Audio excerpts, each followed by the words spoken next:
जय हिंद दोस्तों। आज हम आपको फिजिक्स के इस वीडियो में क्रांतिक कोण के बारे में बताएंगे। क्रांतिक कोण किसे कहते हैं? आपको जानकारी के लिए बता दूं कि क्रांतिक कोण क्रांतिक कोण जो है प्रकाश के अपवर्तन की घटना पर आधारित है। प्रकाश के अपवर्तन की घटना पर आधारित है। तो चलिए सुनिए ध्यान से और वीडियो को ध्यान से देखिएगा। इसके लिए हमें क्या करना पड़ेगा? प्रकाश के अपवर्तन की घटना दिखानी पड़ेगी, तो क्रांतिक कोण आपको समझ में आ जाएगा। एक्चुअली क्या है कि हम इसको एक माध्यम मानेंगे। सपोज दैट ये एयर है और नीचे का वाटर है, मान लीजिए। प्रकाश की किरण एयर से कहाँ आ रही है? वाटर में। जैसा कि आपको पता है, पहले आपतित प्रकाश को हम सीधा दिखाएंगे। आपतित प्रकाश का मार्ग सीधा होना चाहिए और ये अपवर्तक पृष्ठ है जहां से प्रकाश का अपवर्तन होगा। तो अपवर्तक पृष्ठ के जिस बिंदु से आपतित किरण टच की है उस बिंदु पर हम क्या खींचेंगे? अभिलंब खींचेंगे। अभिलंब आपको पता होना चाहिए कि इस पृष्ठ के साथ चारों तरफ 90 डिग्री का एंगल बनाने वाली रेखा है। इसको अभिलंब या नॉर्मल बोलते हैं इंग्लिश में। आपको पता है कि ये कौन सा कोण है? आई है। इसके बाद प्रकाश की किरण, ये विरल है, ये सघन है, इतना तो आपको पता है। प्रकाश की किरण अगले माध्यम में आएगी तो इसका रूट, इसका जो मूल रूट है, मूल पथ है, बदल जाएगा। पहले आप क्या करेंगे? स्केल रख करके डॉट लाइन करेंगे, सीधा डॉट डॉट डॉट करेंगे, आप सीधा लाइन खींचेंगे। अब नियम यह है कि प्रकाश की किरण विरल माध्यम से सघन माध्यम में आ रही है, तो जहां अपवर्तक पृष्ठ है वहीं से इसका रास्ता बदलेगा। या तो यह अभिलंब की ओर झुक जाएगी, इस रास्ते पर सीधे नहीं आएगी, या तो अभिलंब की ओर झुकेगी या तो अभिलंब से दूर हटेगी। तो आपको जानकारी के लिए बता दें कि यह विरल से सघन में आ रही है, इसीलिए अभिलंब की ओर झुक जाएगी।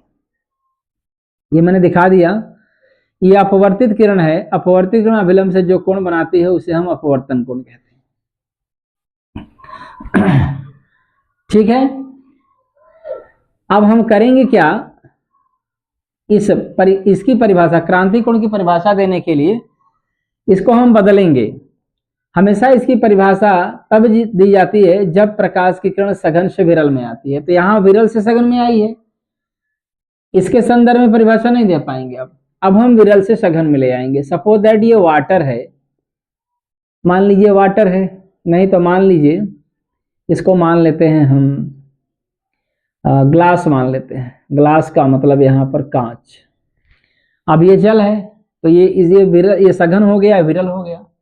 ये ठोस है ना कांच, और ये क्या द्रव है, तो इसके मॉलिक्यूल पास पास होंगे और इसके दूर दूर होंगे थोड़ा, इसलिए सघन हो गया, विरल हो गया। अब प्रकाश की किरण अपने मूल पथ से न आकर के अभिलंब की ओर न झुककर अभिलंब से दूर हट जाएगी। आप देख रहे हैं ये वाला अब कोण, अपवर्तन कोण फिर से हो जाएगा। हर बार, हर कंडीशन में आपको पता होना चाहिए कि प्रकाश की किरण सघन से विरल में आने पर अभिलंब से दूर हट जाती है। फिर अगर ये बढ़ाएंगे तो ये भी बढ़ेगा, ये घटाएंगे तो ये भी घटेगा। देख लीजिए आप ध्यान से। प्रकाश की किरण को इस रास्ते पर ले आइए जरा। तो अब ये रास्ता मत इसको दीजिए, इस रास्ते पर मान लीजिए नहीं आ रही है। अब थोड़ा सा ये कोण बड़ा कर रहे हैं। अब इसको आई पुनः मान रहे हैं।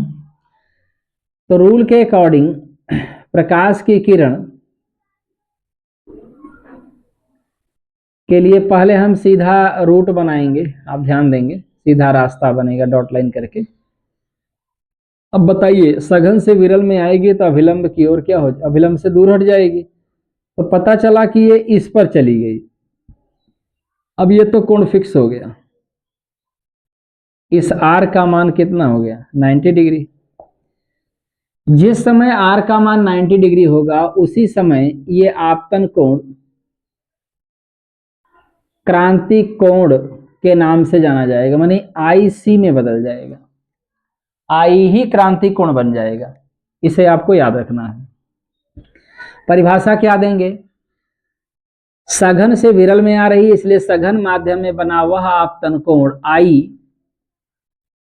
सघन माध्यम में बना वह आपतन कोण I जिसके लिए विरल माध्यम में अपवर्तन कोण का मान 90 अंश हो, समकोण हो, तो इस आपतन कोण I को हम क्रांतिक कोण कहते हैं। यानी आपतन कोण क्रांतिक कोण के बराबर हो जाता है। I ही C है, कब, जब R का मान 90 डिग्री होगा तब। जरा स्नेल का नियम देख लीजिए।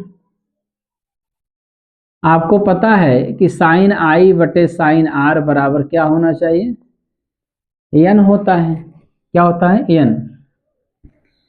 जरा यहां पर इस केस में, क्रांतिक कोण के केस में, since R is equal to 90 degree रखेंगे, इसलिए I क्या हो जाएगा, C बन जाएगा। एक बार फिर से फार्मूला लगाइए और मान रखिए, sine C upon sine 90 degree हो जाएगा